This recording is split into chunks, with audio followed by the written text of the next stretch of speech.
Hi my family. இந்த வீடியோவில் நீங்கள் என்ன பார்க்க போகிறீங்கன்னா, கோயிலுக்கு போகிறோம். குலதெய்வ கோயில் தஞ்சாவூரில். நாங்கள் எப்படி போனோம், என்ன பண்ணோம், அங்கே என்னென்ன நடந்துச்சு அப்படிங்கிறத இந்த வீடியோ. ப்ளீஸ் ஸ்கிப் பண்ணாமல் பாருங்கள். இந்த வீடியோ பிடிச்சினா லைக் பண்ணுங்கள், ஷேர் பண்ணுங்கள், சப்ஸ்கிரைப் பண்ணுங்கள். Welcome to Nithya family vlogs. நாங்கள் கோயம்புத்தூர்லேருந்து புதன்கிழமை நைட்டே ட்ரெயின் புக் பண்ணியிருந்தோம். புதன்கிழமை போயிட்டு வியாழக்கிழமை காலையில் மாமியார் ஊருக்கு போயிடுவோம். அங்கே எங்கள் குலதெய்வ கோயிலுக்கு ஒரு 2 ஹவர்ஸ் ட்ராவல். அதுக்கப்புறம் குலதெய்வ கோயிலுக்கு போகலான்னு பிளான் போட்டிருந்தோம். அவங்க என்ன சொல்லியிருந்தாங்க அப்படின்னா, வியாழக்கிழமை நைட்டு பால்குடம், வெள்ளிக்கிழமை நைட்டு 1 மணி, கிட்டத்தட்ட 1 மணிக்கு தான் கிடா வெட்டு அப்படின்னு சொல்லியிருந்தாங்க. அதனால் நாங்கள் என்ன நினச்சோம், சரி வியாழக்கிழமை நைட்டு பால்குடம் எடுக்கிறப்ப போயிட்டு சனிக்கிழமை காலையில் விருந்துக்கு போய்க்கலாம் சாமி கும்பிட அப்படின்னு தான் நினச்சிருந்தோம். நைட்டு அங்கே குழந்தைகளை வச்சுட்டு தங்க முடியாது அப்படின்னு தான் நினச்சி தான் போயிருந்தோம். ஆனால் நாங்கள் நினச்சது ஒன்று, நடந்தது ஒன்று. பாதி வழியில் போயிட்டு பஸ் ஸ்டாப்பில் இருந்துட்டு ஃபோன் அடித்தோம், இந்த மாதிரி அவங்க சொந்தக்கார பையனுக்கு. அப்போ அவங்க சொல்கிறாங்க, இல்லை நாங்கள் மாற்றிக்கிட்டோம், வியாழக்கிழமை நைட்டு பால்குடம் எடுத்துட்டு வியாழக்கிழமை நைட்டு 1 மணிக்கே கெடா விட்டுறோம் அப்படின்ட்டாங்க. நாங்கள் எதுவுமே எடுத்துகிட்டு போகல. குழந்தைகளுக்கு மட்டும் ஒரு செட் ட்ரெஸ் எடுத்திருந்தோம், அவ்வளோதான். எங்களுக்கு குளிக்கிறதுக்கு எதுக்குமே ட்ரெஸ் எடுக்காமல் போய் மாட்டிட்டோம். அதுக்கப்புறம் பார்த்திங்கன்னா அந்த நைட் அங்கேயே தங்கிட்டோம், வேறு வழி இல்லை. மறுபடியும் மறுச்ச நாள் காலையில் குளித்து நேரத்தில் அவ்வளோ சீக்கிரம் போக முடியாதுன்ட்டு அங்கேயே நைட்டு ஷெட்டு போட்டிருந்தாங்க, அங்கேயே தங்கிட்டோம்.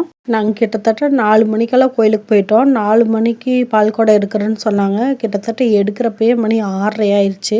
அங்கே போய் திடீர்னு எங்கள் அன்னைக்கு உடம்பு சரியில்லாதனால ஹாஸ்பிட்டல் போயிட்டு வந்தாங்க. கரெக்டாக பால்குடமும் வந்துருச்சு. எல்லோரும் ஒன்றா அங்கே தனியாக மேக்ஸிமம் அந்த கோயிலில் யாரும் உட்கார மாட்டாங்க. நாங்கள் 4-5 பேர் ஒன்றா இருந்தனால அந்த கோயிலில் உட்காந்துட்ருந்தோம். ஏன்னா அது கிட்டத்தட்ட 24 சாமி, ரொம்ப உக்கிரமான சாமி எல்லாமே அங்கே இருக்குது. அதனால் மேக்ஸிமம் யாரும் தனியாக கோயில் பக்கம் போக மாட்டாங்க. என் வீட்டுக்காரர் சொல்லுவார், அவர் சின்ன பிள்ளையா கிட்டத்தட்ட 10 வயசு இருக்கப்போ என்னமோ தான் ஒரே தடவை கோயில் கெடா வெட்டி சாமி கும்பிட்ருக்காங்க, அவங்க தாத்தா இருக்கப்போ. இப்போ நான் கல்யாணம் பண்ணி போய் இப்போ கிட்டத்தட்ட வருஷம் கண்டிப்பாக யாரோ ஒருத்தர் பொது கெடானாலும் வெட்டிகிட்ருக்காங்க. அந்தளவுக்கு இப்போ சாமி எல்லாத்துக்கும் ஒரு நல்லது பண்ண அவங்களும் கோயிலுக்கு ஏதோ ஒன்று பண்ணிகிட்டே இருக்காங்க வருஷம். கிட்டத்தட்ட என் வீட்டுக்காரருக்கு 10 வயசு இருக்கப்போ பண்ணாங்களாம். அதுக்கப்புறம் நான் கல்யாணம் பண்ணி 2020 அங்கே போய் ஆடி மாதம் ஃபஸ்ட்டு பண்ணாங்க. எனக்கே ரொம்ப சந்தோஷமாக இருந்துச்சு. நம்ம வந்த நேரமே என்னவோ அப்படின்னு ரொம்பவே சந்தோஷமாக இருந்துச்சு. ஏன்னா நாங்கள் ஆடி மாதம் ஃபஸ்ட்டு தாலி பிரித்து மாற்றினாங்க எனக்கு. கரெக்டாக நான் கல்யாணம் பண்ணி போனப்போ கொரோனா முடிஞ்சு 5 மாதம் கழித்து ஆடி மாதம் வந்தனால ஆடிப்பெருக்குக்கு தாலி பிரித்து மாற்றிட்டு 1 வாரம் கழித்து சாமிக்கு கோயில் கெடா வெட்டியிருந்தாங்க. அது நாங்கள் என் மாமனார் என்கிட்ட சொன்னார், நல்லா வேண்டிக்கம்மா, அடுத்த மாதம் கரு வயிற்றில் தங்கணும்னு சொன்னார். அதே மாதிரி அடுத்த மாதம் கரெக்டாக டேட் தள்ளி போச்சு. செக் பண்ணதுக்கு மாசமாக இருக்குன்னு சொல்லிட்டாங்க. எனக்கு ரொம்ப சந்தோஷமாக இருந்துச்சு. அடுத்த வருஷமே பாப்பா பிறந்து அடுத்த வருஷம் 2 கெடா வெட்டணும். 2 கெடா வெட்டி நாங்கள் சாமி கும்பிட்டோம். அதுக்குண்டான பலனும் நிறையா கிடச்சிச்சு. அது நான் நெக்ஸ்ட்டு லாங் வீடியோவில் கண்டிப்பாக நான் சொல்கிறேன். நாங்கள் கோயிலுக்கு வந்ததுமே நாங்கள் 4-5 பேர் தான் இருந்தோம். ஒரு 8-9 மணி வாக்கில் பால்குடம் எல்லாம் எடுத்துகிட்டு வந்துட்டு எல்லோருக்கும் பால்குடம்லாம் வாங்கி அபிஷேகம் பண்ணுறதுக்கு நைட்டு 12 மணி ஆகுனாங்க. அதுக்குள்ளே சாமிக்கு படைக்கிறதுக்காக தேங்காய், அப்புறம் பொங்கல், அப்புறம் இவங்க மாவிளக்கு மாவில் ஒன்று சுடுவாங்க அடை மாதிரி, அதுக்கப்புறம் இந்த முருங்கைக்கீரையில் ஒரு ஏதோ பொரிச்ச மாதிரி ஏதோ பண்ணுவாங்க, அது எனக்கு என்னென்னு தெரியலை. அதெல்லாம் வச்சு சாமி கும்பிட்றதுக்காண்டி செஞ்சுட்டு இருந்தாங்க. கிட்டத்தட்ட 7-8 கெடா வெட்டுறதுக்கு ரெடி பண்ணிவிட்டு சாமியெல்லாம் நைட்டு 1 மணிக்கு கும்பிட்டுட்டு இருந்தாங்க. ஒவ்வொருத்தருக்கும் ஒவ்வொரு சாமிக்கும் ஒவ்வொரு பாட்டு பாடி சாமி அழைப்பாங்க. அதுக்கு முன்னாடி சாமியெல்லாம் அந்த பால் அபிஷேகத்தில் எல்லாம் அபிஷேகம் பண்ணி எல்லாம் ரெடி பண்ணி வச்சுருந்தாங்க. 24 சாமிக்கும் பால் அபிஷேகம், சந்தன அபிஷேகம் எல்லாம் பண்ணி புது மாலை, வேட்டி, துண்டு எல்லாம் படைச்சி தேங்காய்லாம் உடைச்சி சாம்பிராணி போட்டு காமிச்சிட்டு இருந்தாங்க. இங்கே எப்படின்னா சாம்பிராணி காமிப்பாங்க, ஒவ்வொருத்தருக்கா சாமி வரும். அப்படி ஒவ்வொரு சாமியும் இருக்க எல்லா சாமியும் அழைச்சி எல்லா சாமிக்கிட்ட உத்தரவு கேட்டுட்டு தான் கெடா வெட்டுவாங்க. கிட்டத்தட்ட நான் இந்த வருஷம் இப்போ வந்து பார்த்துட்ருக்கேன். கிட்டத்தட்ட என் பொண்ணு பார்த்து இப்போ என் பையனும் பார்த்துட்ருக்கான். அந்தளவுக்கு வந்து கிட்டத்தட்ட இந்த 6 வருஷமாக நடக்குது. ஆனால் என் வீட்டுக்காரர் சொல்கிறாரு, நான் பார்த்தே 20 வருஷம் ஆச்சு அப்படின்னு ரொம்ப ஃபீல் பண்ணுறாரு. ஆனால் இந்த வீடியோவில் வந்து அவர் இருக்க மாட்டார். பாதி இருப்பார், பாதி இருக்க மாட்டார். ஏன்னா அவருக்கு சாமி வரும். அதனால் என் பையன் ரொம்ப அழுகுறான் அப்படின்னு சொல்லிட்டு அவரை தூக்கிட்டு போயிட்டார் பயந்துட்டு. நமக்கு சாமியெல்லாம் ஆடுறது செட் ஆகாது அப்படின்னு அவர் நான் பார்க்கட்டும், நான் வந்து இந்த வேடிக்கை பார்க்கட்டும் அப்படின்ட்டு அவர் குழந்தைய பார்த்துக்கிட்டாரு. நான் தான் முழுக்க முழுக்க இங்கே இருந்தேன். அவர் வந்து குழந்தைய கூட்டிகிட்டு எட்டி அவங்க சொந்தக்கார வீட்டுக்கு போயிட்டார்.